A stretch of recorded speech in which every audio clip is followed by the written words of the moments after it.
Assalamualaikum. Hai teman-teman, bagaimana kabarnya? Semoga semuanya dalam kondisi sehat walafiat. Terima kasih teman-teman yang sudah setia menonton video saya. Dan buat teman-teman yang baru saja hadir, jangan lupa dukung channel saya dengan cara like, share, dan juga subscribe. Baiklah, pada kesempatan kali ini kita akan berbicara tentang kita bukanlah barang kita, atau Anda bukan barang Anda. Berlawanan dengan pesan yang para penjual ingin teman-teman percayai, barang yang teman-teman miliki tidak mencerminkan teman-teman. Teman-teman adalah teman-teman, kita adalah kita, dan barang adalah barang. Tidak ada rumus fisika ataupun matematika yang bisa mengubah itu.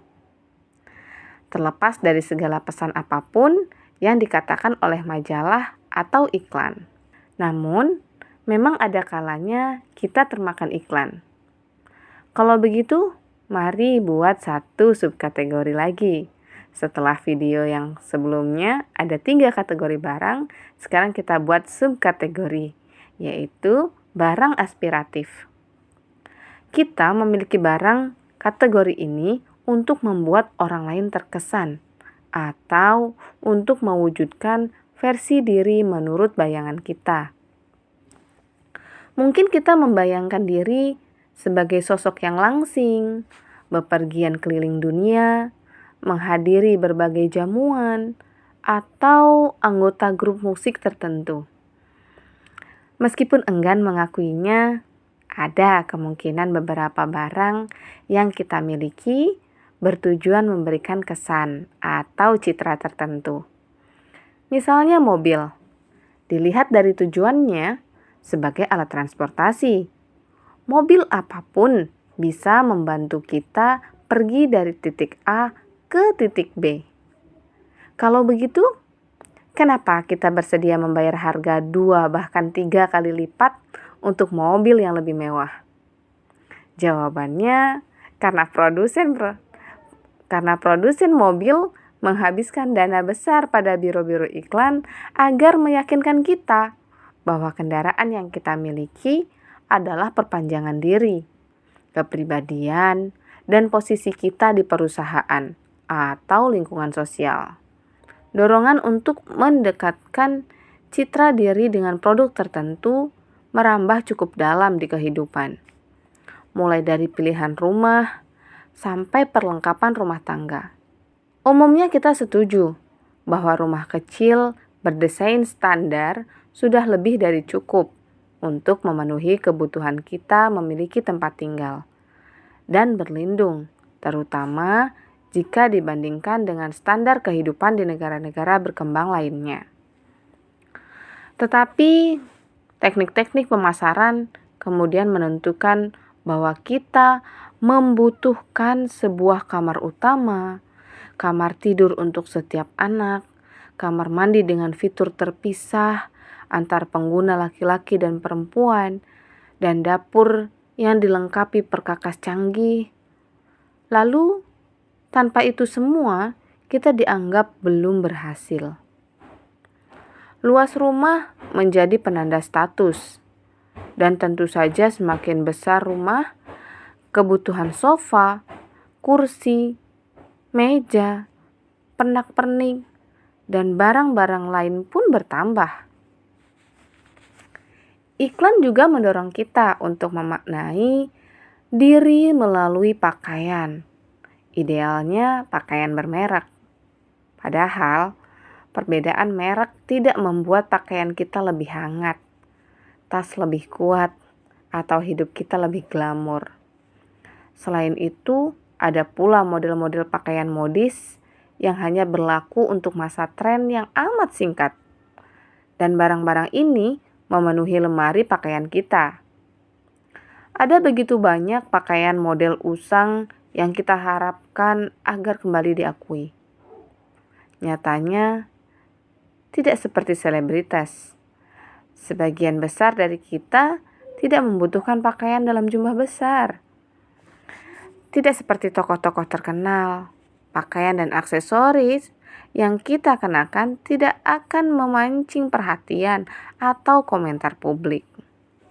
Namun, yang dilakukan oleh para penjual adalah meyakinkan bahwa kita hidup di panggung dan harus memakai pakaian yang layak agar bisa berhasil. Tidak mudah menjadi orang yang berpikiran minimalis di dunia media massa seperti ini. Iklan-iklan menghujani kita tanpa henti, menyampaikan pesan bahwa sukses diukur dari materi yang kita kumpulkan. Mereka mengeksploitasi bahwa membeli status lebih mudah dibandingkan mendapatkannya dengan kerja keras. Berapa kali kita mendengar lebih banyak, lebih baik. Berpura-puralah hingga benar-benar berhasil. Atau pakaian menentukan pemiliknya. Semua frase ini hendak mengatakan bahwa semakin banyak barang, semakin kita bahagia. Padahal, semakin banyak barang, semakin repotlah kita. Bahkan semakin banyak pula utang kita. Pembelian segala macam barang yang kita miliki memang menguntungkan suatu pihak, namun bukan kita. Sebenarnya, diri kita tidak bisa diubah oleh produk apapun. Kosmetik mahal tidak akan menjadikan kita model terkenal. Peralatan berkebun mahal tidak akan menjadikan kita tukang kebun andal. Kamera canggih tidak juga akan menjadikan kita fotografer dengan deretan penghargaan. Namun, tetap saja kita merasa ingin membeli dan menyimpan barang yang mengandung semua janji itu.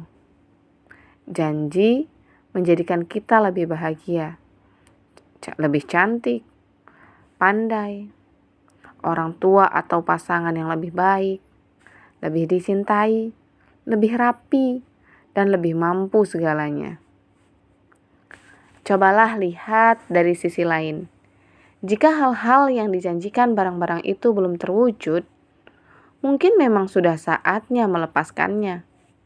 Sama halnya produk-produk konsumen pun bukanlah hal yang akan mewujudkan sesuatu pengalaman yang berharga. Kita tidak butuh gudang yang penuh dengan peralatan kemah, olahraga, atau renang. Yang kita butuhkan adalah waktu berkualitas dengan keluarga, bukan setumpuk mainan atau hadiah yang akan menjadikan hari raya penuh kesan, melainkan berkumpulnya kita dengan orang-orang tercinta. Mengumpulkan benang, buku masak, dan berkotak-kotak alat kerajinan tidak menjadikan kita penjahit yang andal, koki, atau manusia yang super kreatif. Kegiatan itu sendirilah, bukan barang-barangnya. Yang penting bagi rasa pemenuhan dan pengembangan diri. Kita juga sering kali sulit melepas barang-barang masa lalu dan bertahan dengan barang-barang tertentu yang membuktikan prestasi atau siapa kita. Berapa banyak orang yang masih menyimpan seragam tim ekstrakurikuler sekolah, jaket alma mater, atau yang lainnya. Dalam upaya membenarkan keberadaan barang-barang ini, kita menganggap bahwa ini adalah bukti pencapaian. Namun, justru barang-barang ini yang seringkali berada dalam suatu kotak entah di mana, tidak terlihat, dan karenanya tidak bisa membuktikan apa-apa. Jika ini yang Anda alami, jika ini yang teman-teman alami, mungkin sudah waktunya untuk melepaskan barang-barang usang dari masa lalu kita.